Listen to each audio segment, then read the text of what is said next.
നമസ്കാരം. 9 മണി വാർത്ത ആരംഭിക്കുകയാണ്.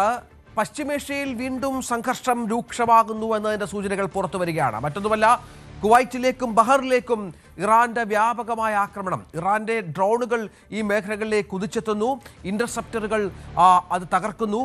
പക്ഷേ അപ്പോഴും സമാധാനവുമായി ബന്ധപ്പെട്ട് ഒരു തരത്തിലുള്ള ചർച്ചകളും പുരോഗമിക്കുന്നില്ല എന്നുള്ള വിവരങ്ങൾ കൂടി ഇപ്പോൾ പുറത്തു വരികയാണ്.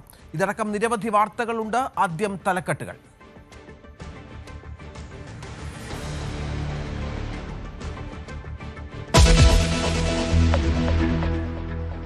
ലെബനൻ ആക്രമണത്തിൽ ട്രംപും നെതന്യാഹുവും തമ്മിൽ രൂക്ഷമായ അഭിപ്രായ വ്യത്യാസമെന്ന് സൂചന. താൽക്കാലിക വെടിനിർത്തലെന്ന ട്രംപിന്റെ പ്രസ്താവനകളെ തള്ളി ഇസ്രായേൽ. ബെയ്റൂട്ടിലെ ഹിസ്ബുള്ള കേന്ദ്രങ്ങൾക്ക് നേരെ സൈനിക നടപടി തുടരുമെന്ന് നെതന്യാഹുവിനോട് അതിരൂക്ഷമായി പൊട്ടിത്തെറിച്ച് US പ്രസിഡന്റ്.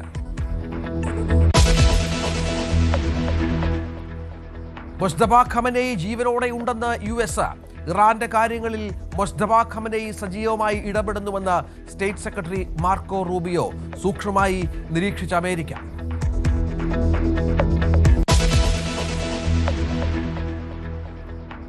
യുക്രൈൻ നഗരങ്ങൾ ലക്ഷ്യമിട്ട് റഷ്യയുടെ വൻ വ്യോമാക്രമണം. 9 പേർ കൊല്ലപ്പെട്ടു. റഷ്യ യുക്രൈൻ യുദ്ധത്തിലെ ഏറ്റവും ശക്തമായ തിരിച്ചടികൾ ഒന്ന്. കീവിൽ വൻ കെട്ടിടങ്ങൾ തകർന്നു.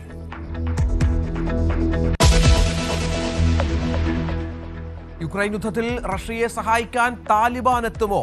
താലിബാനുമായി സൈനിക സഹകരണ കരാറിൽ ഒപ്പുവെച്ച് റഷ്യ. താലിബാൻ സർക്കാരിനെ ഔദ്യോഗികമായി അംഗീകരിക്കുന്ന ഏക രാജ്യമായി റഷ്യ.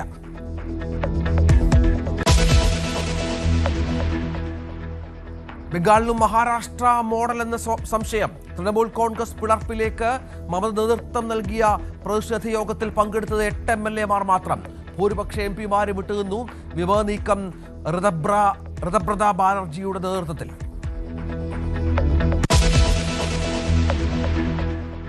കൊച്ചിയിൽ പെൺകുട്ടികളെ ആക്രമിച്ച കേസിലെ മുഖ്യപ്രതി അക്ബറിന് സെക്സ് റാക്കറ്റ് ബന്ധമെന്ന് പോലീസ്. അക്ബറിനെതിരെ പോക്സോ കേസും അക്ബറിന്റെ ഹോട്ടലിലും പരിശോധന. ഹോട്ടൽ നടത്തിപ്പിൽ ദുരൂഹതയുണ്ടെന്നും പോലീസ്.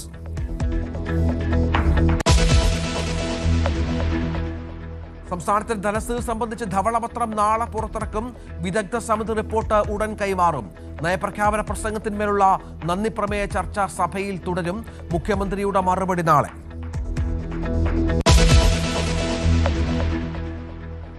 സംസ്ഥാനത്ത് കാലവർഷം നാളെ എത്തും. പടിഞ്ഞാറൻ കാറ്റിന് ശക്തി പ്രാപിച്ചു. ഇന്ന് 4 ജില്ലകളിൽ ഓറഞ്ച് അലേർട്ട്. കേരള തീരത്ത് മത്സ്യബന്ധനത്തിന് വിലക്ക്. കർണാടക മുഖ്യമന്ത്രിയായി DK ശിവകുമാർ അധികാരമേൽക്കും. DKയ്ക്കൊപ്പം 10 മന്ത്രിമാരും സത്യപ്രതിജ്ഞ ചെയ്യും. ചടങ്ങ് വൈകിട്ട് 4:15. യതീന്ദ്രയ്ക്ക് പ്രധാന വകുപ്പുകളിൽ ഒന്ന് ഉറപ്പിച്ച് സിദ്ധരാമയ്യ. നവകേരള യാത്രയ്ക്കിടെ യൂത്ത് കോൺഗ്രസ് നേതാക്കളെ മർദ്ദിച്ച പ്രതികളുടെ മുൻകൂർ ജാമ്യ ഹർജി കോടതിയിൽ. ഹർജി പരിഗണിക്കുന്നത് ആലപ്പുഴ സെഷൻസ് കോടതി. അന്വേഷണം നിർണായക ഘട്ടത്തിലെന്നും ജാമ്യം നൽകരുതെന്നും SIT.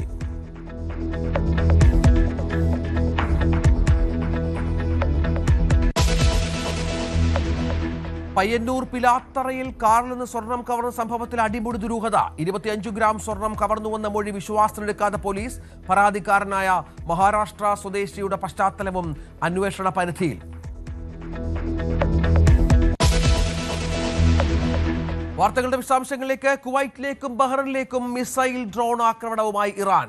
പകരം ഇറാനിലെ ഖേഷം ദ്വീപ് US ആക്രമിച്ചു എന്ന സുപ്രധാനമായ വിവരം കൂടി പുറത്തു വരികയാണ്. ഇറാന്റെ നിരവധി മിസൈലുകളും ഡ്രോണുകളും US തകർത്തു. സമാധാന ചർച്ചകൾ സ്തംഭിച്ചുവെന്ന മാധ്യമ വാർത്തകൾ തെറ്റാണെന്ന് ട്രംപ് ട്രൂത്ത് സോഷ്യലിൽ കുറിച്ചു. ഇതിനിടെ US-ൽ ഇസ്രായേൽ ലെബനൻ നയതന്ത്ര ചർച്ചകൾ അവസാനിച്ചു. അടുത്ത റൗണ്ട് ചർച്ച നാളെ ആരംഭിക്കുമെന്നാണ് വിവരം. അജയ് സുധ ബിജു തുടരുന്നുണ്ട്. അജയ്, ഇപ്പോൾ നേരത്തെ നമ്മൾ സംസാരിച്ചപ്പോൾ പറഞ്ഞ പ്രധാനപ്പെട്ട ഒരു കാര്യമെന്ന് പറയുന്നത് സമാധാന ചർച്ചകൾ ഒരു സ്ഥലത്ത് പുരോഗമിക്കുന്നുണ്ട്. പക്ഷേ ആക്രമണങ്ങൾ, പരസ്പരം ആക്രമണ പ്രത്യാക്രമണങ്ങൾ തുടരുന്നു. അതിലൊന്ന് കുവൈറ്റിലും മറ്റുമുള്ള ആക്രമണമാണ്. നമുക്കറിയാം, അമേരിക്കയുടെ സൈനിക താവളങ്ങൾ സ്ഥിതി ചെയ്യുന്ന നിരവധി ഗൾഫ് രാജ്യങ്ങളുണ്ട്. അവരൊക്കെ ഭീതിയിലാണ്. കുവൈറ്റും ബഹ്റിനുമൊക്കെ നേരത്തെയും ഈ ആക്രമണങ്ങളുടെ തിക്തഫലങ്ങൾ അനുഭവിച്ച രാജ്യങ്ങളാണ്. തീർച്ചയായിട്ടും ഇപ്പോൾ ഗൾഫ് മേഖലയിലേക്ക് ഇറാൻ തങ്ങളുടെ ആക്രമണം ശക്തമാക്കിയിരിക്കുകയാണ്. ഇറാന്റെ പുറത്തുള്ള ദ്വീപിലേക്കും ഇപ്പോൾ US-ന്റെ ശക്തമായിട്ടുള്ള ആക്രമണമുണ്ട്. ഇപ്പോൾ US-ന്റെ 5th ഫ്ലീറ്റിന്റെ ആസ്ഥാനം ലക്ഷ്യമാക്കിയാണ് ബഹ്റൈനിലേക്കുള്ള ആക്രമണം നടന്നത്. കുവൈറ്റിന്റെ നിരവധി ജനവാസ മേഖലകൾ കേന്ദ്രീകരിച്ചും മിസൈൽ ഡ്രോൺ ആക്രമണങ്ങൾ ഉണ്ടായിട്ടുണ്ട് എന്നതാണ് റിപ്പോർട്ടുകൾ സൂചിപ്പിക്കുന്നത്. കുവൈറ്റിലേക്ക് 2ഉം അതുപോലെ തന്നെ ബഹ്റൈനിലേക്ക് 3ഉം മിസൈലുകളാണ് ഇറാൻ തൊടുത്തുവിട്ടിട്ടുള്ളത്. എന്നാൽ ഇവ ലക്ഷ്യസ്ഥാനം കാണുന്നതിന് മുൻപ് തന്നെ US-ഉം അതുപോലെ തന്നെ മറ്റ് ഈ ഗൾഫ് നാടുകളും കൂടി സംയുക്തമായി ഇവയെ നശിപ്പിക്കുകയായിരുന്നു. കുവൈറ്റിൻ്റെയും അതുപോലെ ബഹ്റൈൻ്റെയും പ്രതിരോധ മന്ത്രാലയങ്ങളും ഇത് സ്ഥിരീകരിച്ചിട്ടുണ്ട്. ഈ ആക്രമണങ്ങൾക്ക് തിരിച്ചടിയായിട്ട് കേഷം ദ്വീപിലേക്ക് US ആക്രമണം നടത്തുകയും ചെയ്തിട്ടുണ്ട് എന്നാണ് US-ന്റെ സെൻട്രൽ കമാൻഡ് വ്യക്തമാക്കുന്നത്. US സെൻട്രൽ കമാൻഡ് നൽകുന്ന വിശദീകരണം എന്ന് പറയുന്നത് ഇറാൻ ആദ്യം ഈ നിരവധി ഗൾഫ് രാജ്യങ്ങൾക്ക് നേരെ ആക്രമണം നടത്തുകയുണ്ടായി. അതുപോലെ ഹോർമുസ് കടലിടുക്കിലൂടെ കടന്നുപോയ ചില കപ്പലുകൾക്ക് നേരെയും ആക്രമണം നടത്തി. ഇതിൻ്റെ പ്രത്യാക്രമണമായിട്ടാണ് US കേഷം ദ്വീപിലേക്ക് ആക്രമണം നടത്തിയതെന്നാണ് ഇപ്പോൾ US സെൻട്രൽ കമാൻഡ് പറയുന്നത്. എന്നാൽ ഇറാൻ പറയുന്നത് മറ്റൊന്നാണ്. ഇറാൻ പറയുന്നത് ഈ കേഷം ദ്വീപിലേക്ക് US ആദ്യം ആക്രമണം നടത്തുകയായിരുന്നു. അതിന് തിരിച്ചടിയായിട്ടാണ് ഇറാൻ US-ന്റെ സൈനിക താവളങ്ങൾ ലക്ഷ്യമാക്കി ബഹ്റൈനിലേക്കും അതുപോലെ കുവൈറ്റിലേക്കും ആക്രമണം നടത്തിയതെന്നാണ് ഇപ്പോൾ IRGC ആണെങ്കിലും അതുപോലെ ഇറാന്റെ മറ്റ് സൈനിക ഉദ്യോഗസ്ഥരാണെങ്കിലും വ്യക്തമാക്കുന്ന ഒരു കാര്യം. അങ്ങനെ ഇരുവരും പരസ്പരം പഴിച്ചുകൊണ്ടിരിക്കുന്ന ഒരു നിലയാണ് നിലവിൽ നമുക്ക് ഈ വിഷയത്തിൽ കാണാനാകുന്നത്. ഇതിൽ കൃത്യമായിട്ടുള്ള ഒരു കാര്യം, ഒരു ആക്ഷൻ എവിടെ നിന്നാണ് ഉണ്ടായതെന്ന് നമുക്ക് ഇനിയും വ്യക്തമായിട്ടില്ല. എന്തായാലും കുവൈറ്റിലടക്കം നല്ല ശക്തമായിട്ടുള്ള ഡ്രോൺ ആക്രമണവും മിസൈൽ ആക്രമണവുമാണ് കാണാനായത്. അതിന്റെ ദൃശ്യങ്ങൾ ഇതിനോടകം തന്നെ നമുക്ക് ദൃശ്യങ്ങളൊന്ന് കാണാം. അജയ്, മിസൈലുകൾ കുതിച്ചെത്തുന്ന ദൃശ്യങ്ങൾ കാണാം.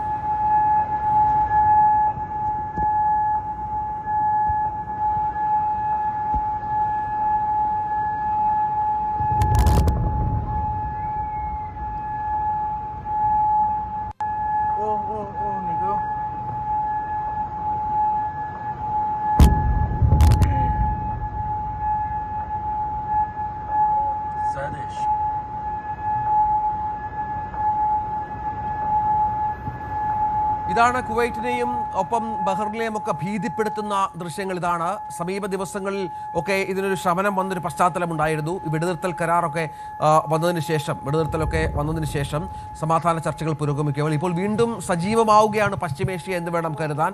ഒരു തരത്തിലും അനുരഞ്ജനമില്ല. ഹോർമുസിന്റെ കാര്യത്തിൽ വ്യക്തതയില്ല.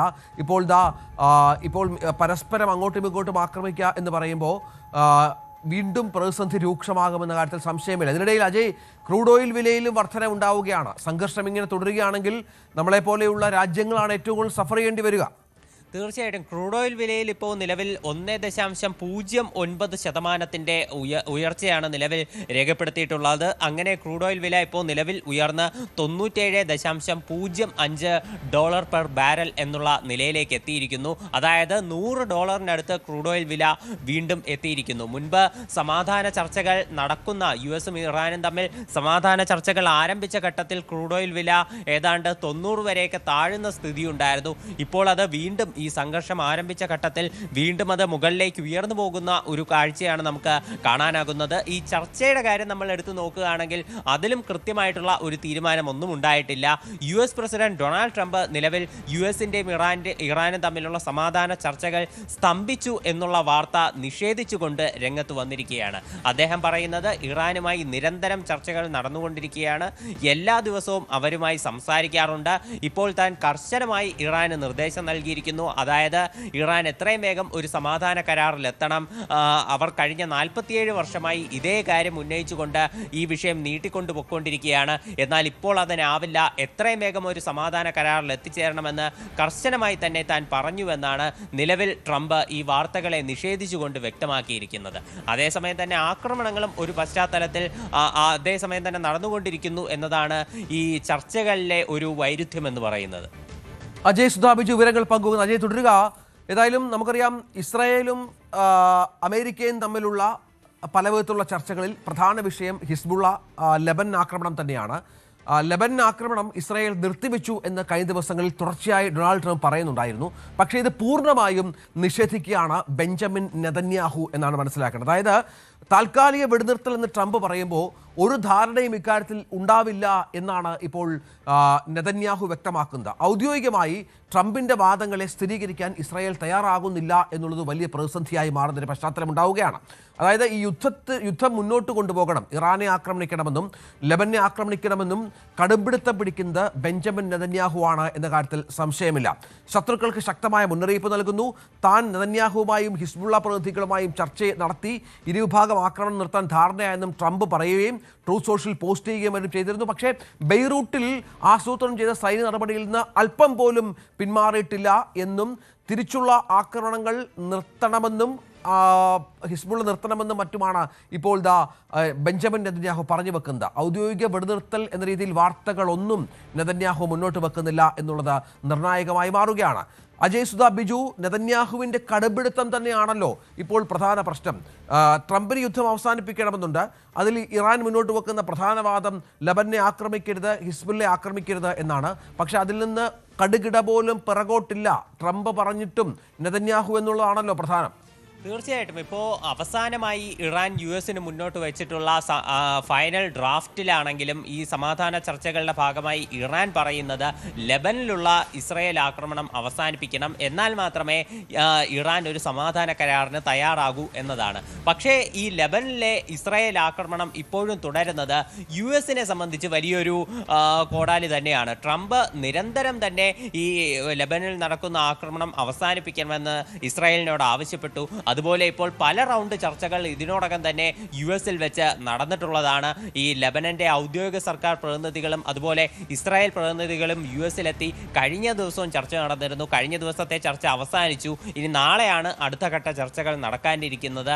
ഈ ഹിസ്ബുള്ളയും ഒരു പരിധിവരെ ഈ ആക്രമണങ്ങൾ നിർത്തിവെക്കാം എന്ന് സമ്മതിച്ചതാണ്. ഇസ്രായേൽ അങ്ങോട്ട് ആക്രമണം നടത്തിയില്ല എങ്കിൽ തിരിച്ച് ഹിസ്ബുള്ളയും ആക്രമിക്കില്ല എന്നതായിരുന്നു ഹിസ്ബുള്ള നേതാക്കളുടെ ഒരു നിബന്ധന എന്ന് പറയുന്നത്. ട്രംപ് അത്തരമൊരു കാര്യം വരെ ഇതിൽ നേടിയെടുത്തതാണ്. പക്ഷേ ഇസ്രായേൽ ഇപ്പോഴും മേഖലയിൽ ആക്രമണം തുടരുന്നു എന്നതാണ് അമേരിക്കയെ കുഴപ്പിക്കുന്നത്. ഇപ്പോൾ ഇതിൽ നെതന്യാഹുവിനോട് ട്രംപ് നേരിട്ട് സംസാരിച്ചുവെങ്കിലും ഈ ആക്രമണത്തിൽ നിന്ന് ഒട്ടും പിന്നോട്ടില്ല എന്നുള്ളൊരു നിലപാടാണ് നെതന്യാഹു ഇപ്പോഴും സ്വീകരിക്കുന്നതെന്ന് നമുക്ക് കാണാനാകും. ഇപ്പോൾ അദ്ദേഹത്തിൻ്റെ ഒരു പരാമർശം നമ്മളിപ്പോൾ നോക്കുകയാണെങ്കിൽ ഇപ്പോൾ മൊസാദ് മേധാവിയായിട്ടുള്ള ഡേവിഡ് ബാർണിയയുടെ സംസ്കാര ചടങ്ങിൽ വെച്ചിട്ടുള്ള നെതന്യാഹുവിൻ്റെ പ്രസംഗമാണ് ഇപ്പോൾ വീണ്ടും ചർച്ചയാകുന്നത്. അതിൽ അദ്ദേഹം ഈ ശത്രുക്കൾക്ക് നേരെ വലിയൊരു മുന്നറിയിപ്പുമായിട്ടാണ് രംഗത്തെത്തിയിരിക്കുന്നത്. അദ്ദേഹം ഇറാന്റെ കാര്യമാണ് ഇതിന് ഉദാഹരണമായി എടുത്തു പറയുന്നത്. അതായത് ഈ ഇസ്രായേലിന് നേരെ ആക്രമണം നടത്തുന്ന എല്ലാ ശക്തികളും ഉടൻ തന്നെ പരാജയപ്പെടും. ഇറാന്റെ അവസ്ഥ അത് ലോകം കണ്ടു കഴിഞ്ഞു. ഇറാനിൽ ഉണ്ടായിരുന്ന ഭീകര ഭരണകൂടത്തിന്റെ അടിത്തറ മുഴുവനായി ഇസ്രായേൽ നശിപ്പിച്ചു. പഴയ പ്രതാപത്തിലേക്ക് അവർ ഇനിയും ഒരിക്കലും തിരിച്ചു വരില്ല. അതുപോലെ തന്നെയായിരിക്കും മറ്റ് ശക്തികളുടെയും അവസ്ഥ എന്നാണ് നെതന്യാഹു പറഞ്ഞിട്ടുള്ളത്. ഇത് തീർച്ചയായിട്ടും ഹിസ്ബുള്ളയ്ക്ക് നേരെയുള്ള ഒരു മുന്നറിയിപ്പാണ്. ഇതിലൂടെ ഇനിയും ആക്രമണം തുടരും എന്ന് തന്നെയാണ് ഇസ്രായേൽ വ്യക്തമാക്കുന്നത്. തീർച്ചയായും അതാണ് സാഹചര്യം. ഇതിനിടെ കഴിഞ്ഞ ദിവസമാണ് അമേരിക്കൻ മാധ്യമങ്ങളടക്കമാണ് ഇക്കാര്യങ്ങൾ പുറത്തുവിട്ടത്. ഇസ്രായേൽ പ്രധാനമന്ത്രി ബെഞ്ചമിൻ നെതന്യാഹുവിനോട് അതിരൂക്ഷമായി പൊട്ടിത്തെറിച്ച് US പ്രസിഡന്റ് ട്രംപ് എന്നുള്ളത്. സംഘർഷം അവസാനിപ്പിക്കാൻ ഇറാനുമായി നടത്തുന്ന നിർണായക സമാധാന ചർച്ചകളെ പ്രതിസന്ധിയിലാക്കും വിധം ലെബനനിൽ ഇസ്രായേൽ സൈനിക നീക്കം ശക്തമാക്കിയതാണ് ട്രംപിനെ വല്ലാതെ രോഷാകുലനാക്കിയത്. ഞാനില്ലായിരുന്നുവെങ്കിൽ നീ ഇപ്പോൾ ജയിലിൽ കിടന്നേനെ, ഞാൻ നിന്റെ ജീവനാണ് സംരക്ഷിക്കുന്നത് എന്നും മറ്റും ട്രംപ് ആക്രോശിച്ചു എന്നും മറ്റുമാണ് ചില റിപ്പോർട്ടുകൾ പുറത്തുവരുന്നത്. ഇസ്രായേലിന്റെ തുടർച്ചയായ ആക്രമണങ്ങൾ കാരണം ലോകം മുഴുവൻ ഇപ്പോൾ നെതന്യാഹുവിനെയും ഇസ്രായേലിനെയും വെറുക്കുകയാണെന്നും ട്രംപ് ഫോൺ സംഭാഷണത്തിനെ പറഞ്ഞു എന്നാണ് ഏറ്റവും പ്രധാനപ്പെട്ട കാര്യം. അതായത് അത്യന്തം മോശമായ ഭാഷയിലാണ് നെതന്യാഹുവിനെ ട്രംപ് കടന്നാക്രമിച്ചതെന്ന് പ്രമുഖ വാർത്താ മാധ്യമമായ ആക്സിയോസ് റിപ്പോർട്ട് ചെയ്യുകയാണ്. നെതന്യാഹുവിന് ഒട്ടും നന്ദിയില്ല എന്നും ട്രംപ് കുറ്റപ്പെടുത്തി. നിങ്ങൾക്ക് ഭ്രാന്താണ് എന്ന് ആക്രോശിച്ചു എന്നും റിപ്പോർട്ടിൽ വ്യക്തമാക്കുന്നുണ്ട്. അതായത് ബെയ്റൂട്ട് ആക്രമിക്കാനുള്ള ഇസ്രായേലിന്റെ നീക്കങ്ങൾക്ക് ട്രംപ് കർശനമായി തടയിട്ടിരിക്കുന്നു. പക്ഷേ അപ്പോഴും ബെയ്റൂട്ടിലേക്കുള്ള തുടർച്ചയായ ആക്രമണങ്ങൾ ഇസ്രായേലിന്റെ ഭാഗത്തുനിന്ന് വരുന്നു. തൻ്റെ നിലപാട് അംഗീകരിക്കാത്ത നെതന്യാഹുവിനോട് ഇത്തരത്തിൽ അതിരൂക്ഷമായി ഞാൻ നിങ്ങളുടെ ജീവൻ രക്ഷിക്കുകയാണ്, ഇപ്പോൾ നിങ്ങളെ എല്ലാവരും വെറുക്കുന്നു, ലോകം മുഴുവൻ നിങ്ങളെ വെറുക്കുകയാണ് എന്നും മറ്റും പറഞ്ഞ് ട്രംപിന്റെ ഭീഷണി ഉണ്ടായിരുന്നത്. പക്ഷേ അതിനോട് ഒട്ടും പോസിറ്റീവായല്ല നെതന്യാഹു പ്രതികരിച്ചത് എന്നാണ് പുറത്തുവരുന്ന വിവരങ്ങൾ. ഇതിനിടെ മറ്റൊരു പ്രധാനപ്പെട്ട വാർത്ത കൂടി പുറത്തു വരുന്നുണ്ട്. അതായത് ഇറാന്റെ പരമോന്നത നേതാവ് മൊജ്തബ ഖമനേയി എവിടെയാണ് എന്ന കാര്യത്തിൽ ലോകരാജ്യങ്ങൾക്ക് യാതൊരു അറിവുമില്ല. പക്ഷേ മൊജ്തബയുടേത് എന്ന നിലയിൽ പ്രസ്താവനകളും ചില കുറിപ്പുകളും ഒക്കെ പുറത്തു വരുന്നുണ്ട്. റഷ്യയിൽ മൊജ്തബ ചികിത്സയിലാണ് എന്ന തരത്തിലുള്ള ചില വിവരങ്ങൾ ഒക്കെ പുറത്തു വന്നിരുന്നു. പക്ഷേ ഇപ്പോൾ US-ന്റെ കണ്ടെത്തലനുസരിച്ച് മൊജ്തബ ഖമനേയി ജീവനോടെയുണ്ട് എന്നാണ്. മൊജ്തബ ആരോഗ്യവാനാണ് എന്നും US-ന്റെ സ്റ്റേറ്റ് സെക്രട്ടറി മാർക്കോ റൂബിയോ പറയുന്നു.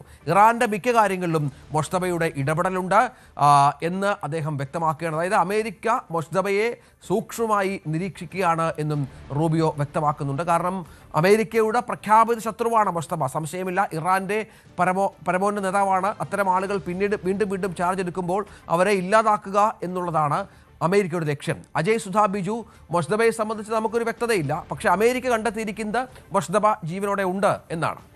സമാനമായിട്ടുള്ള ഇന്റലിജൻസ് റിപ്പോർട്ടുകൾ ഇതിന് മുൻപ് തന്നെ അമേരിക്കയ്ക്ക് ലഭിച്ചിട്ടുണ്ട്. ഇപ്പോഴത് കൂടുതൽ സ്ഥിരീകരിക്കുന്ന ഒരു നിലപാടാണ് US സ്വീകരിച്ചിട്ടുള്ളത്. അതായത് മുജ്തബ ഖമനേയി അദ്ദേഹം ജീവനോടെ തന്നെയുണ്ട്. ഇറാന്റെ പല നയതന്ത്രപരമായിട്ടുള്ള കാര്യങ്ങളിലും അദ്ദേഹം തന്നെയാണ് സ്വാധീനം ചെലുത്തുന്നത് എന്നതാണ് അമേരിക്കയുടെ ഏറ്റവും പുതിയ ഒരു നിഗമനം എന്ന് പറയുന്നത്.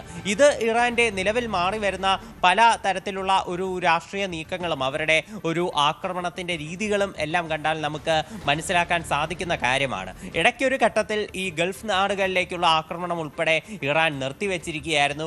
US-ന്റെ ഭാഗത്ത് നിന്ന് എന്ത് തരം പ്രകോപനം ഉണ്ടായാലും ഈ ഗൾഫ് നാടുകളിലേക്ക് യാതൊരുവിധ തിരിച്ചടികളും അവർ നടത്തിയിരുന്നില്ല. പകരം ഹോർമുസ് കടലിടുക്കിൽ പിടിമുറുക്കിക്കൊണ്ട് ലോകരാജ്യങ്ങളെ ഒട്ടാകെ സമ്മർദ്ദത്തിലാക്കുന്ന ഒരു നീക്കമാണ് ഇറാൻ സ്വീകരിച്ചിരുന്നത്. എന്നാൽ ഈ ഗൾഫ് നാടുകളിലേക്ക് ആക്രമണം നടത്താതെ ഇരുന്നാൽ US-നെ കൂടുതൽ സമ്മർദ്ദത്തിലാക്കാൻ കഴിയില്ല എന്നുള്ള നിഗമനത്തിലേക്ക് അവർ എത്തിച്ചേരുകയും ഗൾഫ് മേഖലയിലെ സൈനിക കേന്ദ്രങ്ങളിലേക്ക് വീണ്ടും ആക്രമണം പുനരാരംഭിക്കുകയും ചെയ്തിട്ടുണ്ട്.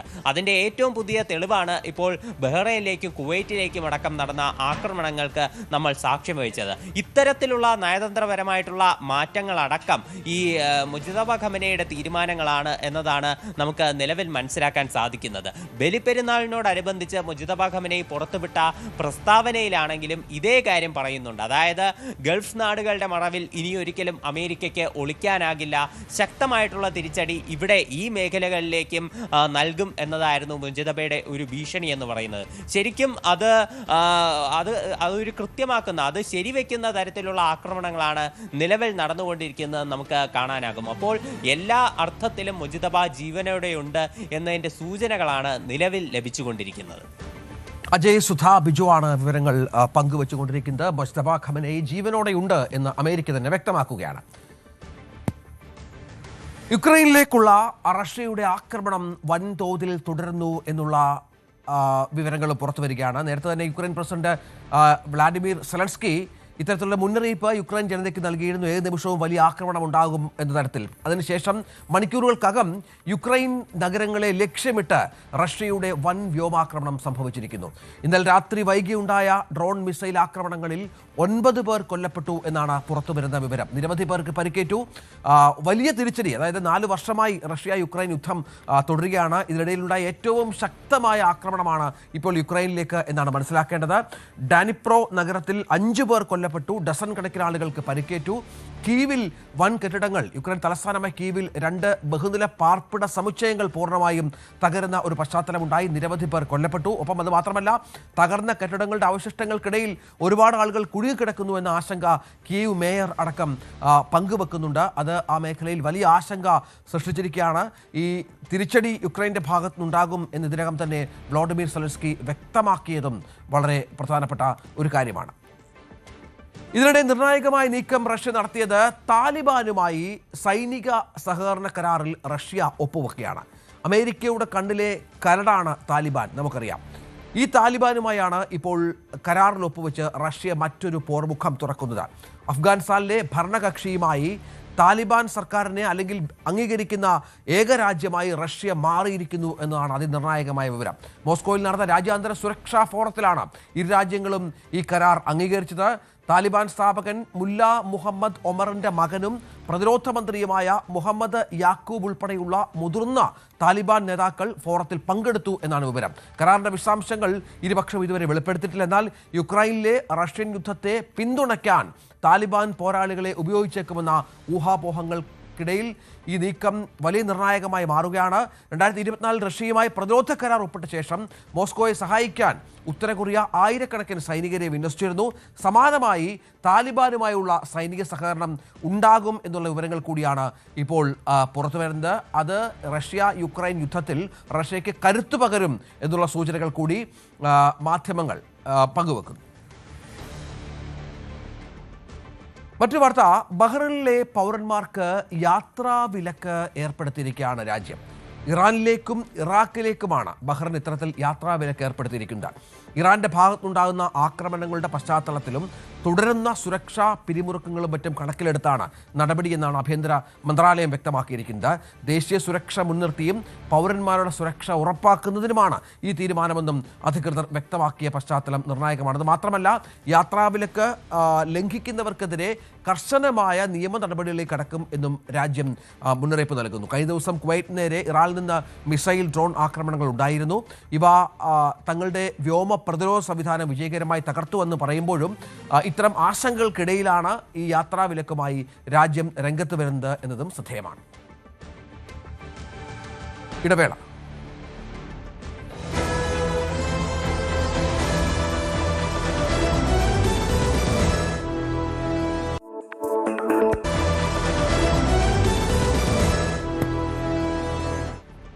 പശ്ചിമബംഗാൾ നിയമസഭാ തെരഞ്ഞെടുപ്പിലെ കനത്ത പരാജയത്തിന് പിന്നാലെയാണ് തൃണമൂൽ കോൺഗ്രസിൽ വലിയ അതൃപ്തി ഇപ്പോൾ രൂക്ഷമായിക്കൊണ്ടിരിക്കുന്നത്. അതായത് തൃണമൂൽ കോൺഗ്രസിനാകെ 80 MLA-മാരുണ്ട്. മമതാ ബാനർജി കഴിഞ്ഞ ദിവസം ഒരു പ്രതിഷേധ യോഗം വിളിച്ചിരുന്നു ഇന്നലെ. അതിൽ 8 MLA-മാർ മാത്രമാണ്. അതിന് മുൻപ് നടന്ന ഒരു മീറ്റിംഗിൽ 20 MLA-മാർ പങ്കെടുത്തിരുന്നെങ്കിൽ ഇന്നലത്തെ യോഗത്തിൽ പങ്കെടുത്തത് കേവലം 8 MLA-മാർ മാത്രമാണ് എന്ന് ഞെട്ടിപ്പിക്കുന്ന കണക്കാണ് പുറത്തുവരുന്നത്. ഇത് മാത്രമല്ല, MP-മാരും ഇതുമായി ബന്ധപ്പെട്ട് വിട്ടുനിൽക്കുകയാണ്. പാർട്ടി പിളർപ്പിലേക്ക് എന്ന സൂചനയാണ് അതിശക്തമായി ഇപ്പോൾ വരുന്നത്. രാജ്യസഭയിലും ലോക്സഭയിലുമായുള്ള 42 MP-മാരിൽ 6 MP-മാർ മാത്രമാണ് മമതയ്ക്കൊപ്പമുള്ളത് എന്ന വിവരങ്ങൾ കൂടി പുറത്തു വരികയാണ്. ഇതിനെ പ്രതിരോധിക്കാനുള്ള അതിതീവ്രമായ ശ്രമം മമതാ ബാനർജി നടത്തുന്നുണ്ട്. മമത ഈ MLA-മാരും MP-മാരുമായി ബന്ധപ്പെടാൻ ശ്രമിക്കുന്നു. പക്ഷേ അവരൊക്കെ ഫോൺ സ്വിച്ച് ഓഫ് ചെയ്യുന്ന നിലയിലാണ് എന്നും മനസ്സിലാകുന്നു. മമതാ ബാനർജിയുടെ കാളിഘട്ടിലെ വസതിയിലാണ് യോഗം വിളിച്ചു ചേർത്തത്. TG സജിത്ത് ഏറ്റവും പുതിയ വിവരങ്ങളുമായി ചേരും. സജിത്ത്, മമത വലിയ പ്രതിസന്ധിയിലാണ്. നമുക്കറിയാം, സമാനമായി തന്നെ ചില ഓപ്പറേഷൻസ് മഹാരാഷ്ട്രയിൽ BJP നടത്തിയിരുന്നു. അതുപോലെ മാറുകയാണോ? പൂർണ്ണമായും ഒരു വലിയ വിഭാഗം NDAയുടെ ഭാഗമാകും എന്നുള്ള നിലയിലാണോ ഇപ്പോൾ കാര്യങ്ങൾ?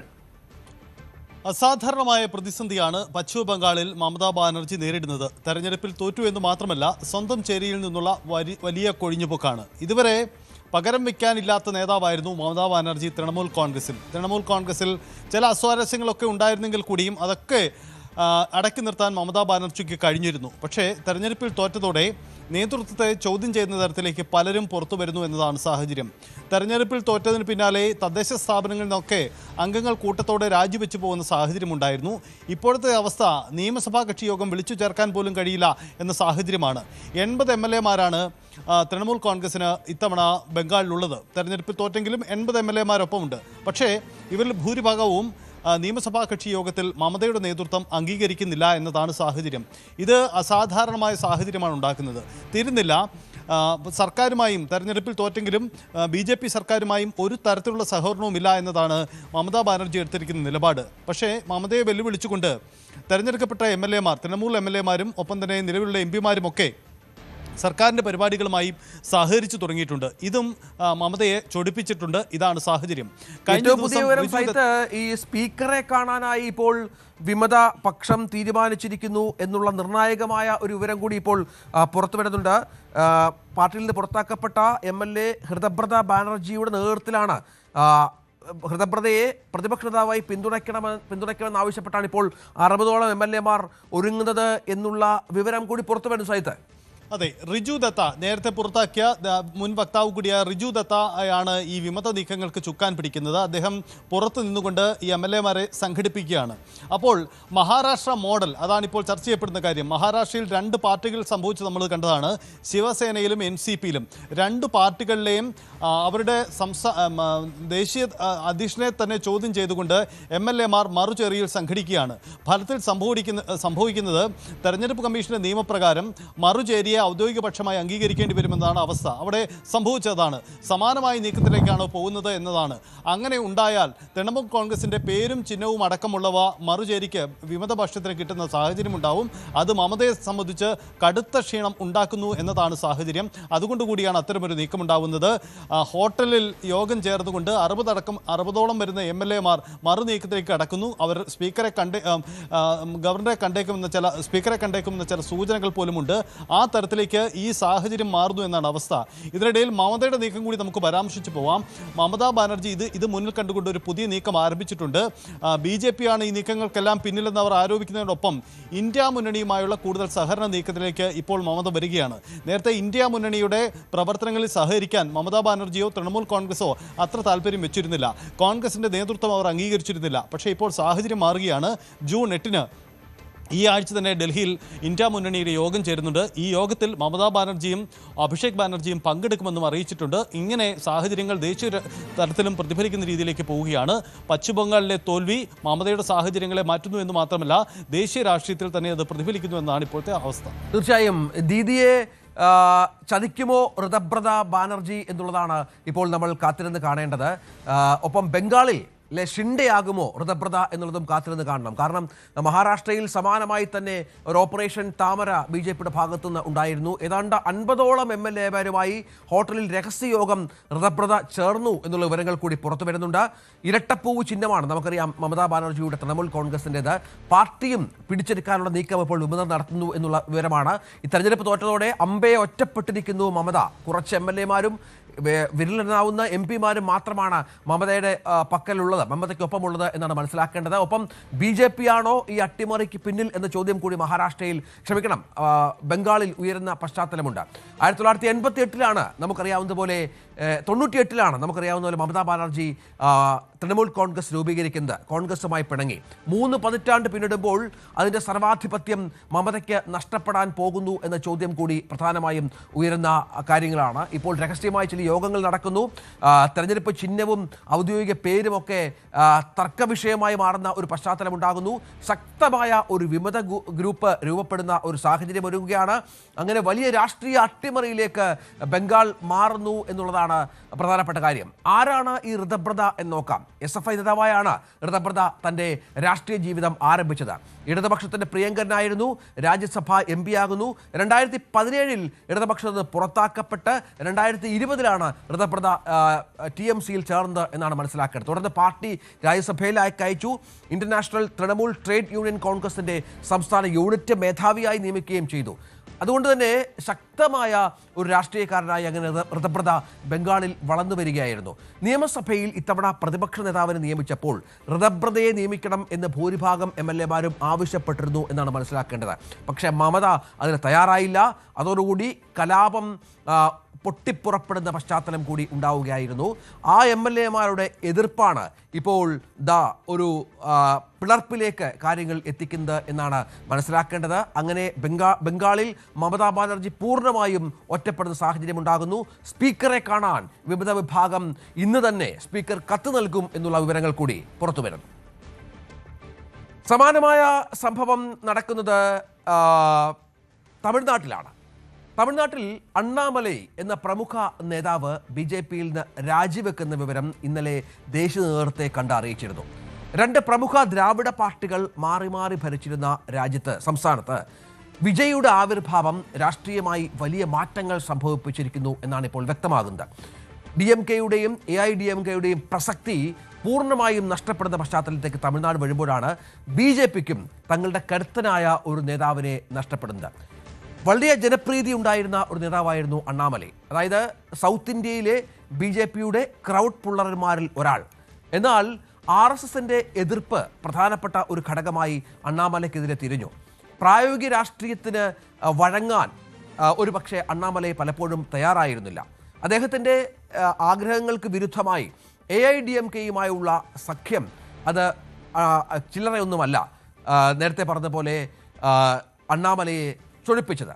അങ്ങനെ അണ്ണാമലൈ ഒതുക്കപ്പെടുന്നു പാർട്ടിയിൽ. അണ്ണാമലൈ കഴിഞ്ഞ തെരഞ്ഞെടുപ്പിൽ സീറ്റ് ലഭിക്കാത്ത പശ്ചാത്തലമുണ്ടാകുന്നു. അങ്ങനെ അതൃപ്തിയിൽ നിന്ന് ഉടലെടുത്ത പ്രശ്നങ്ങൾ അണ്ണാമലയെ പാർട്ടി വിടുന്നതിലേക്ക് പ്രേരിപ്പിക്കുകയാണ്. ആരാണ് ഈ അണ്ണാമലയെ നോക്കിയാൽ കർണാടക പോലീസിലെ കടുത്ത നിലപാടുകളിലൂടെ സിംഗം എന്ന് പേരെടുത്തിരുന്ന മുൻ IPS ഓഫീസർ, ഉടുപ്പി SP ആയിരിക്കെ ജനങ്ങൾ തെരുവിലിറങ്ങി അണ്ണാമലയെ ഉടുപ്പി SP സ്ഥാനത്ത് മാറ്റിയപ്പോൾ പ്രതിഷേധിച്ച കാലം പോലും ഉണ്ടായിരുന്നു. കാരണം അവിടുത്തെ ജനപ്രിയ നടപടികൾ, ഗുണ്ടാരാജിനെ അമർത്തിയത് ഒക്കെ വലിയ ജനപ്രിയത നേടിയ ഒരു പശ്ചാത്തലം കൂടി ഉണ്ടായിരുന്നു. 2019 അദ്ദേഹം താൻ രാഷ്ട്രീയത്തിലേക്ക് കടക്കുന്നു എന്ന് പറഞ്ഞുകൊണ്ട് ബംഗളൂരു സൗത്ത് ഡെപ്യൂട്ടി കമ്മീഷണർ സ്ഥാനം രാജിവെക്കുകയാണ്. അന്ന് 2011 ബാച്ച് കർണാടക കേഡർ ഉദ്യോഗസ്ഥനാണ് അണ്ണാമലൈ. അന്ന് വളരെ പ്രധാനപ്പെട്ട ഒരു ആരാധനാ പുരുഷനായി അണ്ണാമലൈ കണ്ടിരുന്നത് രജനീകാന്തിനെയാണ്. രജനീകാന്ത് ഒരു പക്ഷേ തമിഴ് രാഷ്ട്രീയത്തിലേക്ക് വരും എന്നുള്ള പ്രതീക്ഷയൊക്കെ അണ്ണാമലൈക്ക് ഉണ്ടായിരുന്നു. പക്ഷേ രജനിയുടെ വരവ് വൈകിയപ്പോൾ, രജനി വരില്ല എന്നറിഞ്ഞപ്പോൾ BJPയുടെ ഭാഗമായി 2020 അണ്ണാമലൈ മാറുകയാണ്. വളരെ പെട്ടെന്നാണ് പാർട്ടിയിൽ അണ്ണാമലയുടെ ഉയർച്ച ഉണ്ടായത്. പിന്നീട് BJPയുടെ സംസ്ഥാന അധ്യക്ഷനായി അണ്ണാമലൈ മാറുന്ന ഒരു പശ്ചാത്തലമൊക്കെ ഉണ്ടായിരുന്നു. അങ്ങനെ ഞാൻ തമിഴ്നാട് രാഷ്ട്രീയത്തിൻ്റെ പ്രധാനിയായി മാറുന്ന ഒരു സാഹചര്യം ഒരുങ്ങുകയും പിന്നീട് പ്രസംഗത്തിലൂടെയും പ്രവൃത്തിയിലൂടെയും ഒക്കെ BJPയുടെ കരുത്തുറ്റ നേതാവായി അണ്ണാമലൈ മാറുന്ന ഒരു സാഹചര്യം ഒരുങ്ങുകയുമാണ് ഉണ്ടായത്. അതിനുശേഷമാണ് ഇപ്പോൾ BJPയുമായി കലഹിച്ച് പാർട്ടി വിട്ട് ഇപ്പോൾ പുതിയ ഒരു പ്രസ്ഥാനം രൂപീകരിക്കാനുള്ള ശ്രമം അണ്ണാമലൈ നടത്തുന്നതെന്നാണ് മനസ്സിലാക്കേണ്ടത്. ഏതായാലും അണ്ണാമലൈയുടെ പോക്ക് ചെറുതൊന്നുമായിരിക്കില്ല തമിഴ്നാട്ടിൽ BJPക്ക് തിരിച്ചടിയാവുക എന്ന കാര്യത്തിൽ സംശയമില്ല. അതിൻ്റെ സൂചനകൾ കൂടി തമിഴ്നാട് രാഷ്ട്രീയത്തിൽ കാണുന്നുണ്ട് താനും. മറ്റൊരു വാർത്ത, പ്രധാനപ്പെട്ട വാർത്ത, DMK നേതൃത്വം നൽകുന്ന മതനിരപേക്ഷ പുരോഗമന സഖ്യത്തിൽ നിന്ന് പുറത്തു പോകുമെന്ന് ഇപ്പോൾ മറുമലർച്ചി ദ്രാവിഡ മുന്നേറ്റ കഴകവും വ്യക്തമാക്കുകയാണ്. MDMK എന്ന അവരുടെ പ്രധാന ഘടകകക്ഷിയാണ് ഇപ്പോൾ സ്റ്റാലിനെ കൈവിടുന്നത്. 2 MLA-മാർ രാജിവെച്ചു എന്ന വിവരങ്ങൾ പുറത്തുവരുന്നു. TVKയിൽ അവർ ചേരുമെന്നാണ് ഇപ്പോൾ മനസ്സിലാക്കേണ്ടത്. നേരത്തെ 4 മത്സരിച്ച MDMK 3 DMK ചിഹ്നത്തിലാണ് മത്സരിച്ചത്. ഇതിൽ മയിലാടുതുറ ജില്ലയിലെ സീർക്കാഴി മണ്ഡലത്തിൽ നിന്ന് വിജയിച്ച R സെന്തിൽ സെൽവൻ, തെങ്കാശ് ജില്ലയിലെ കടയനല്ലൂർ മണ്ഡലത്തിൽ നിന്ന് വിജയിച്ച TM രാജേന്ദ്രൻ എന്നിവർ രാജിവെക്കുമെന്നുള്ള വിവരങ്ങളാണ് ഇപ്പോൾ പുറത്തുവരുന്നത്. ഇവർ MDMKയിൽ നിന്ന് മത്സരിച്ചെങ്കിലും ചിഹ്നം ഉപയോഗിച്ചതിനാൽ നിയമസഭയിൽ DMKയുടെ വിപ്പ് അനുസരിക്കേണ്ടി വരും. അതിനാലാണ് രാജി. കൂറുമാറിയാൽ അയോഗ്യത ഉണ്ടാകും. അപ്പോൾ രാജിവെച്ച് വീണ്ടും അവിടെ മത്സരിക്കാനുള്ള നീക്കത്തിലാണ് അവരുള്ളത്. ജോസഫ് വിജയ് രാജിവെച്ച മണ്ഡലമായ തിരുച്ചിറപ്പള്ളി ഈസ്റ്റിൽ നന്ദി പര്യടനത്തിലെത്തിയപ്പോൾ MDMK സ്ഥാപക നേതാവായ വൈക്കോയുടെ മകൻ ദുരൈ വൈക്കോ വിജയിനെ സ്വീകരിക്കാനെത്തിയതൊക്കെ വലിയ ചർച്ചയായിരുന്നു രാഷ്ട്രീയമായി. ദുരൈ വൈക്കോ പാർട്ടി മാറുന്നതിനെ അനുകൂലിച്ച ഒരാൾ കൂടിയാണ്. ഇതോടെ MDMKയുടെ മുന്നണി മാറ്റത്തിൽ ചർച്ച ആരംഭിക്കുകയും തുടർന്ന് DMK നിർബന്ധിച്ചാണ് തങ്ങൾക്ക് അവരുടെ ചിഹ്നം നൽകിയത് എന്ന ആരോപണം ഉന്നയിക്കുകയും ചെയ്തു. ഇപ്പോൾ വലിയ പ്രതിസന്ധിയിലേക്ക് DMK മുന്നണി മാറുന്നു എന്ന സൂചനകൾ കൂടിയാണ് പുറത്തുവരുന്നത്. നേപ്പാളിൽ പ്രധാനമന്ത്രി ബാലേന്ദ്ര ഷാ പാർലമെന്റിൽ നടത്തിയ ഒരു പ്രസ്താവനയാണ് ഇപ്പോൾ വലിയ രാഷ്ട്രീയ കൊടുങ്കാറ്റിന് തിരികൊളുത്തിയിരിക്കുന്നത്. ഇന്ത്യയും നേപ്പാളും തമ്മിലുള്ള അതിർത്തി തർക്കം ഒരു ഏകപക്ഷീയമായ വിഷയമല്ലെന്നും പലയിടങ്ങളിലും നേപ്പാൾ ഇന്ത്യൻ പ്രദേശത്തേക്ക് കടന്നു കയറിയിട്ടുണ്ട് എന്നുള്ള വിവാദ പ്രസ്താവനയാണ് ബാലേന്ദ്ര ഷാ നടത്തിയത്. അത് ബംഗാളിൽ വലിയ നേപ്പാളിൽ വലിയ രാഷ്ട്രീയ കൊടുങ്കാറ്റിന് കാരണമായിരിക്കുകയാണ്. പ്രതിപക്ഷ പാർട്ടികൾ ഒന്നിക്കുന്നു, ബാലേന്ദ്ര ഷായുടെ രാജി ആവശ്യപ്പെടുന്നു, തെരുവിൽ വിദ്യാർത്ഥികളടക്കം ഇറങ്ങി വലിയ പ്രക്ഷോഭം നടത്തുന്ന പശ്ചാത്തലമുണ്ടാകുന്നു. പ്രതിപക്ഷവും തെരുവിലാണ്.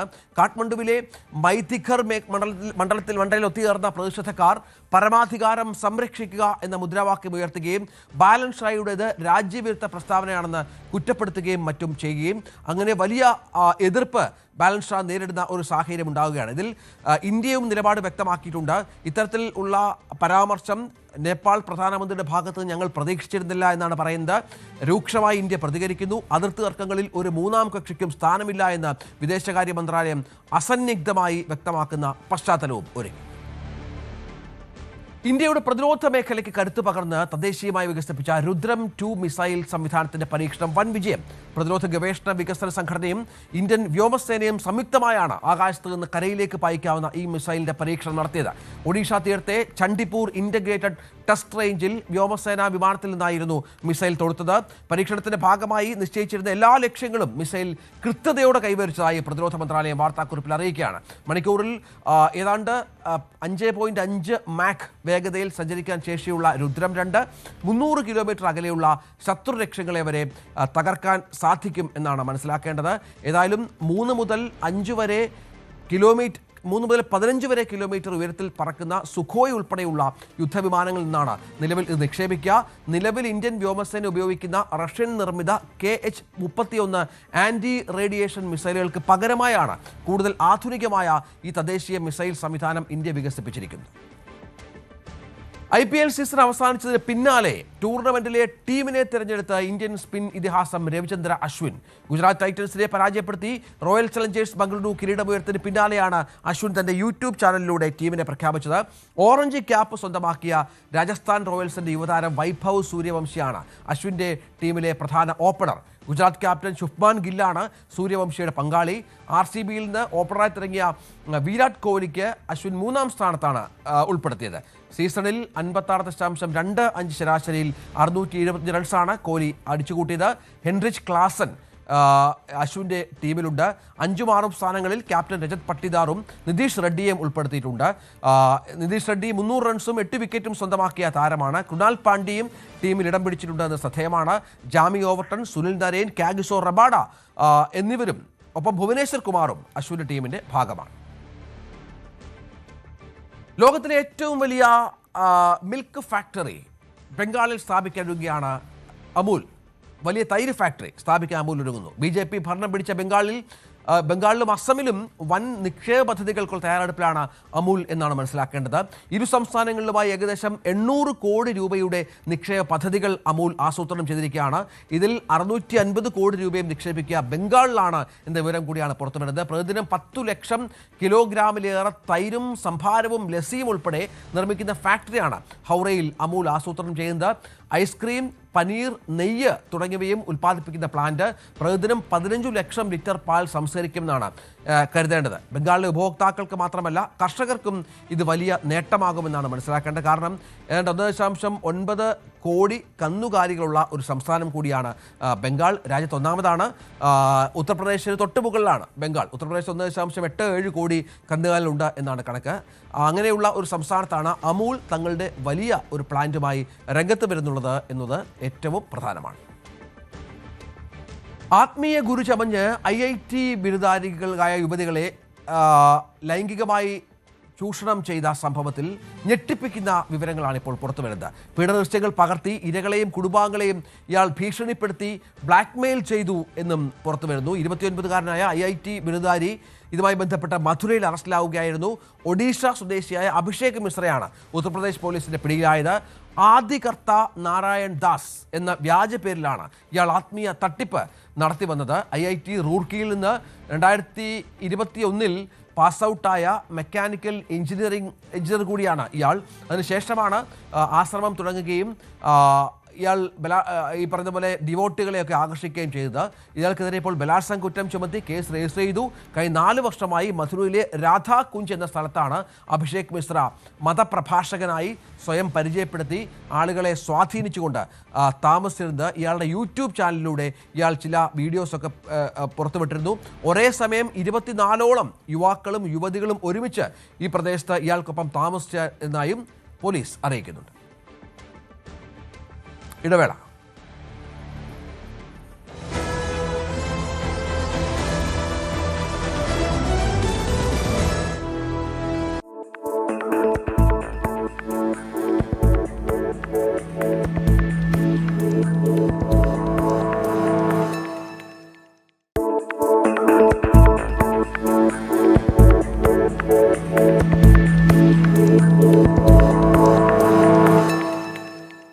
ഇന്ത്യയിലെ വാർത്താ ചാനലുകളിലും പത്രത്താളുകളിലും ഇന്ന് ഏറ്റവും കൂടുതൽ നിറഞ്ഞു നിൽക്കുന്ന, പലരിലും ഭയവും ആകാംക്ഷയും ഒരുപോലെ ജനിപ്പിക്കുന്ന 2 അക്ഷരങ്ങളാണ് ED അഥവാ എൻഫോഴ്സ്മെന്റ് ഡയറക്ടറേറ്റ്.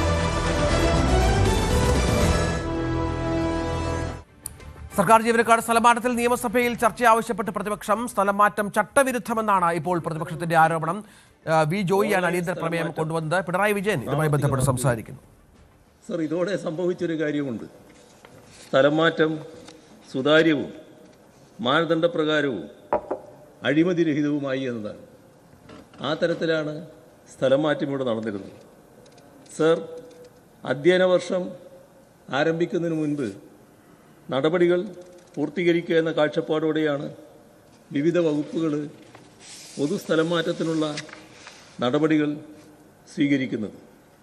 അതനുസരിച്ച് നടപടിക്രമങ്ങൾ പാലിച്ച് തയ്യാറാക്കിയ കാര്യങ്ങൾ നടപ്പാക്കാൻ ആ ഘട്ടത്തിൽ പെരുമാറ്റച്ചട്ടം വന്നുകൊണ്ട് സാധിച്ചിട്ടുണ്ടാവില്ല. അത് കൃത്യമായി പരിശോധിച്ചല്ലേ കാര്യങ്ങൾ നീക്കേണ്ടിയിരുന്നു. എന്ത് അപാകതയാണ് അതിൽ നിങ്ങൾക്ക് കാണാൻ കഴിയുക? സർ, ഇവിടെ മറ്റൊരു പ്രശ്നവും ഇതിൻ്റെ കൂട്ടത്തിൽ ഞാൻ ഉന്നയിക്കുകയാണ്. അത് കുടുംബശ്രീയുമായി ബന്ധപ്പെട്ടതാണ്. കരാറടിസ്ഥാനത്തിൽ തുടർച്ചയായി സേവനം നടത്തി വരുന്ന അവിടെയുള്ള ജീവനക്കാർ, അവരിൽ ചിലരെ നോട്ടീസ് പോലും നൽകാതെ പിരിച്ചുവിടുന്ന നടപടിയിലേക്ക് കടക്കുന്നുവെന്ന വാർത്തകൾ വന്നിട്ടുണ്ട്. സർ, ഇവർക്കെല്ലാം സ്ഥിര നിയമനത്തിന് അർഹതയുണ്ട് എന്ന് വിവിധ ഘട്ടങ്ങളിൽ കോടതികൾ തന്നെ വ്യക്തമാക്കിയ കാര്യമാണ്. ഇത് ഇത്തരത്തിൽ ഉള്ള ആളുകളുടെ ജോലി കളയുന്നത് ഒരു തരത്തിലും മനുഷ്യത്വപരമായിരിക്കില്ല എന്ന് ഓർമ്മിക്കണം. സർ, ഇവിടെ അദ്ദേഹം പരാമർശിക്കാത്തൊരു കാര്യത്തെപ്പറ്റി പറയുകയുണ്ടായി. അതുകൂടി സ്പർശിച്ചു പോകുന്നത് നല്ലതാണെന്നാണ് തോന്നുന്നത്. അങ്ങേക്ക് ഇനി എത്ര സമയം കൂടെ വേണം? ഇനി 2 മിനിറ്റേ വേണ്ടു. നവമാധ്യമങ്ങളിൽ വരുന്ന ചില ട്രോളുകൾ ഷെയർ ചെയ്തതിൻ്റെ പേരിൽ റിട്ടയർമെൻറ്റിന് തൊട്ട് മുൻപ് ജീവനക്കാരെ സർവീസിൽ സസ്പെൻഡ് ചെയ്യുന്ന നടപടിയെടുത്തതായി കണ്ടു. സർ, അതെത്രമാത്രം ക്രൂരതയാണെന്ന് നോക്കണം. അസഹിഷ്ണുതാപരമായ നടപടിയായിട്ടല്ലേ അത് മാറുന്നത്? ഇത്തരം കാര്യങ്ങൾ ശ്രദ്ധിക്കുന്നത് നന്നായിരിക്കും എന്നാണ് ചൂണ്ടിക്കാണിക്കാനുള്ളത്. സർ, കൃത്യമായ സർവീസ് സീനിയോറിറ്റിയും പരിഗണനാർഹമായ ഇതര യോഗ്യതകളും അനുസരിച്ച് സുതാര്യമായി നടത്തിവരുന്ന പൊതുസ്ഥലമാറ്റം അതാണ് കേരളത്തിൽ നടന്നു വന്നത്. അത് അട്ടിമറിക്കുന്നത് തീർത്തും ജനാധിപത്യ വിരുദ്ധമാണ്. ഇത് നമ്മുടെ ബഹുമാനായ മന്ത്രി പറഞ്ഞ കാര്യങ്ങളിൽ ഇത് തന്നെ ആവർത്തിക്കുമെന്ന സൂചനയാണ് ഉണ്ടായിട്ടുള്ളത്. നീതിരഹിതമായ സ്ഥലം മാറ്റം തുടരും എന്ന തരത്തിലാണ് അദ്ദേഹം ഇവിടെ പ്രഖ്യാപനം നടത്തിയിട്ടുള്ളത്.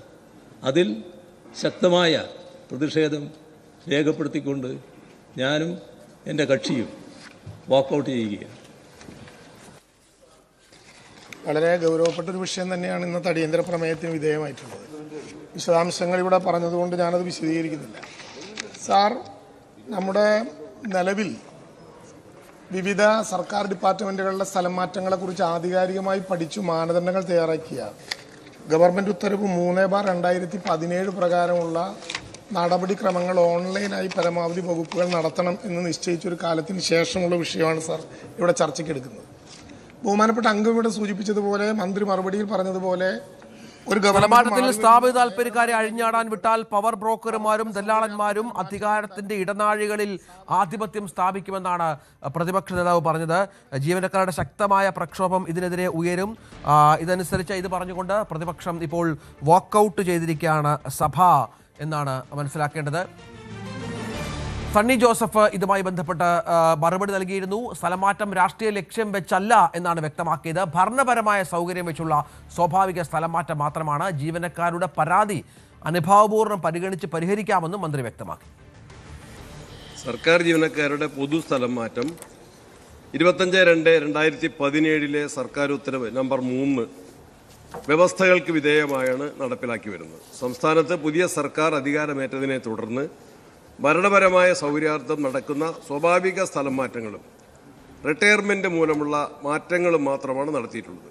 ജീവനക്കാരുടെ മനോവീര്യം തകർക്കുന്ന രീതിയിലോ ജനങ്ങൾക്ക് ബുദ്ധിമുട്ടുണ്ടാക്കുന്ന രീതിയിലോ യാതൊരു നടപടിയും ഈ സർക്കാർ സ്വീകരിച്ചിട്ടില്ല. സർക്കാർ സേവനങ്ങളുടെ കാര്യക്ഷമത വർദ്ധിപ്പിക്കുന്നതിനും ഭരണക്രമം സുഗമമാക്കുന്നതിനുമുള്ള നടപടികൾ മാത്രമാണ് സ്വീകരിച്ചിട്ടുള്ളത്.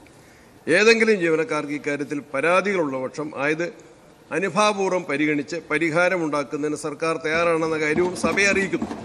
അതിനാൽ സാർ, ഈ വിഷയം സഭ നിർത്തിവെച്ച് ചർച്ച ചെയ്യേണ്ട ഗൗരവമുള്ളതല്ല.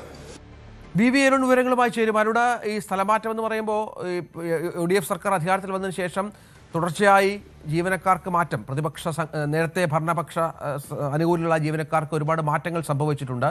അതിനെതിരെയുള്ള ഒരു നിലപാട് പ്രതിപക്ഷം സഭയിൽ സ്വീകരിക്കുകയായിരുന്നോ? സർക്കാർ ജീവനക്കാരുടെ സ്ഥലമാറ്റമാണ്. അത് സർക്കാർ അധികാരത്തിൽ ഏൽക്കുന്നതിന് മുമ്പ് തന്നെ പല വകുപ്പുകളിലും സ്ഥലമാറ്റം തുടങ്ങിയിരുന്നു. ഇത് ചട്ടവിരുദ്ധമാണ്, ന്യായവിരുദ്ധമെന്ന ആരോപണമാണ് ഡൂൾസ്റ്റി നോട്ടീസോടെ പ്രതിപക്ഷം ഉന്നയിച്ചത്. വി ജോയിയാണ് നോട്ടീസ് നൽകിയത്.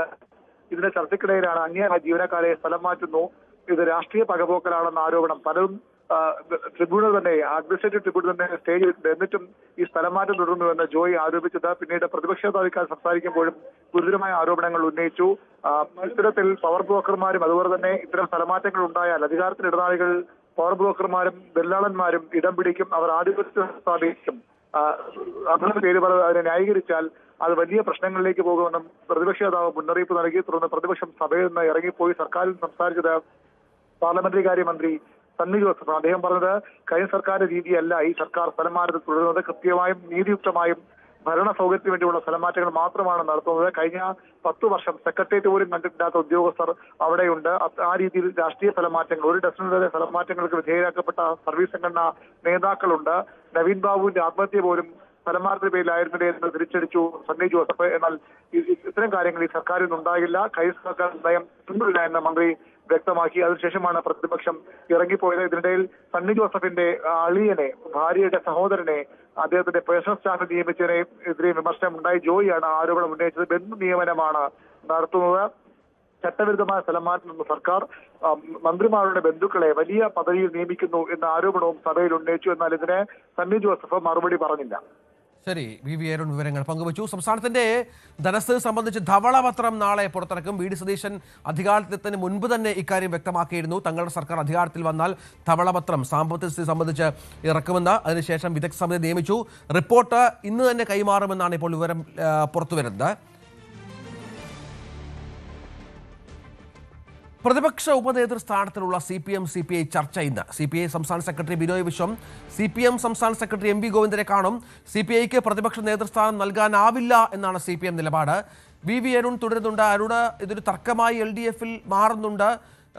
ഉറച്ച നിലപാടിൽ തന്നെയാണോ CPM?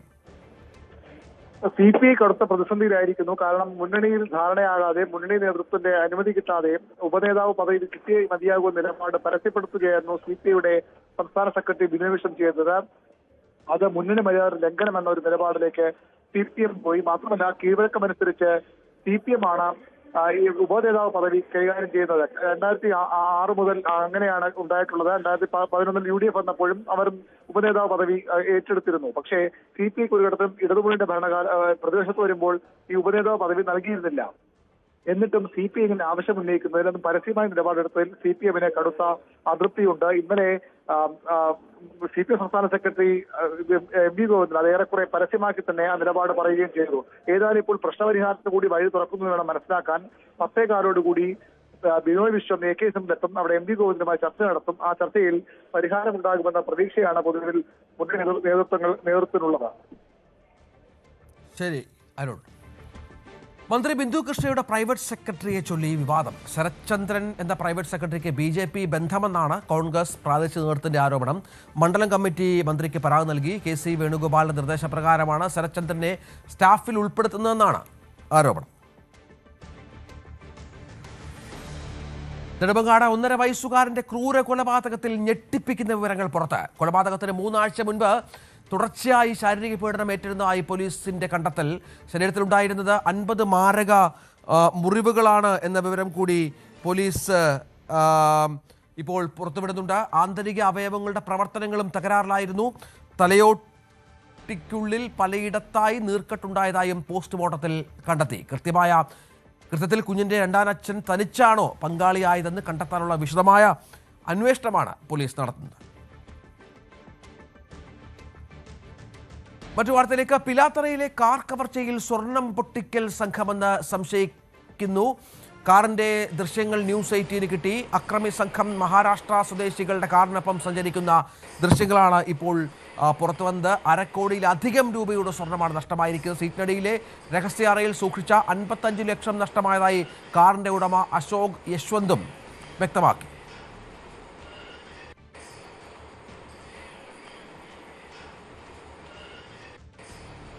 കെ.വി. ബൈജു വിവരങ്ങളുമായി ചേരും. ബൈജു, വിവരങ്ങൾ ഇപ്പോൾ ഈ സ്വർണം പൊട്ടിക്കൽ സംഘത്തിലേക്ക് അന്വേഷണം വ്യാപിക്കുകയാണോ?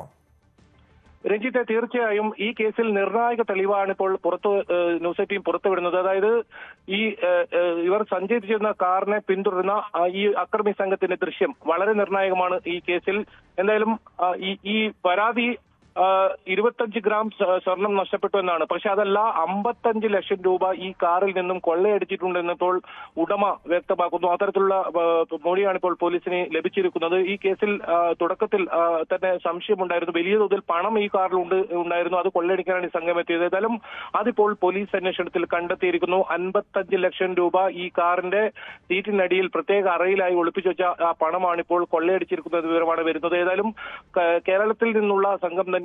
രഞ്ജിത്ത് സൂചിപ്പിച്ചതുപോലെ തന്നെ സ്വർണം പൊട്ടിക്കൽ സംഘമാണ് ഈ ഒരു പദ്ധതി ആസൂത്രണം ചെയ്തതും നടപ്പിലാക്കിയതും. അത് കണ്ണൂരും മലപ്പുറവുമുള്ള സംഘങ്ങളാണെന്ന ഒരു സംശയം പോലീസിലുണ്ട്. ഏതായാലും വളരെ നിർണായകമായ ദൃശ്യമാണ് ഇപ്പോൾ ന്യൂസ് 18 പുറത്തുവിടുന്നത്. ഈ കാറിനെ പിന്തുടരുന്ന, അതായത് പുലർച്ചെ 5 മണിക്കും 6 മണിക്കും ഇടയിൽ ഈ സംഭവം നടക്കുന്നതിന് തൊട്ട് മുൻപ് ഈ കാറിനെ പിന്തുടരുന്ന ഇവരുടെ ദൃശ്യങ്ങളാണ്. അതായത് 2 ഇന്നോവ വാഹനങ്ങളിലെത്തിയ 6ഓളം പേർ ഈ കൃത്യം നിർവഹിച്ചു എന്നാണ് ഇയാളുടെ മൊഴി.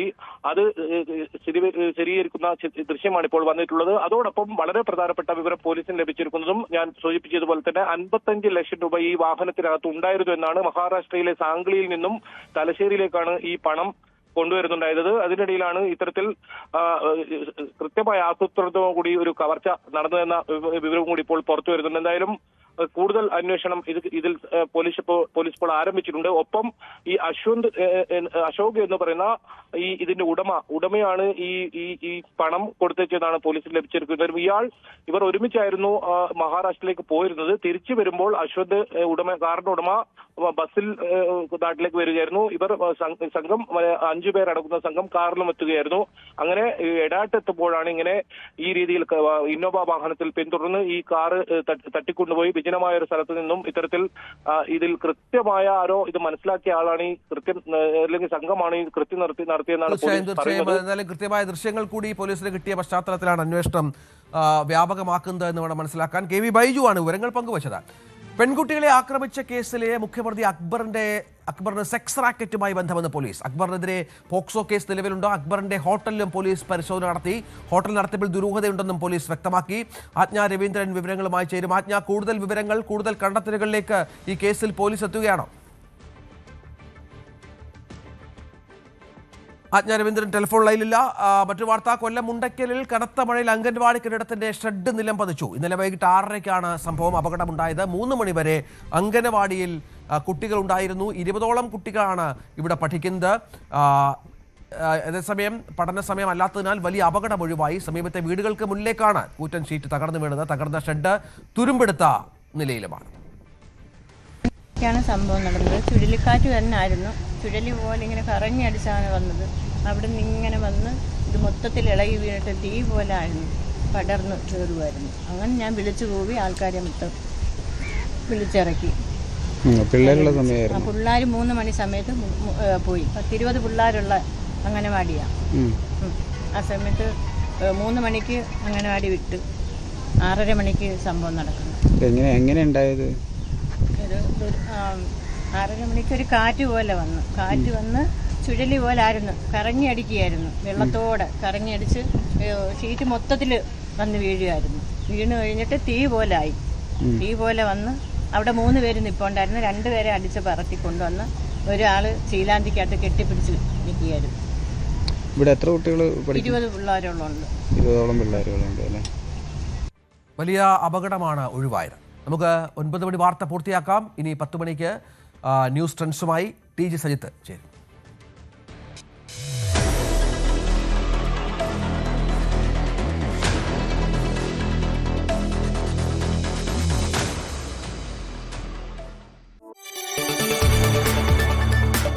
കൂടുതൽ വാർത്തകൾക്ക് news 18 Keralam YouTube channel subscribe ചെയ്യുക.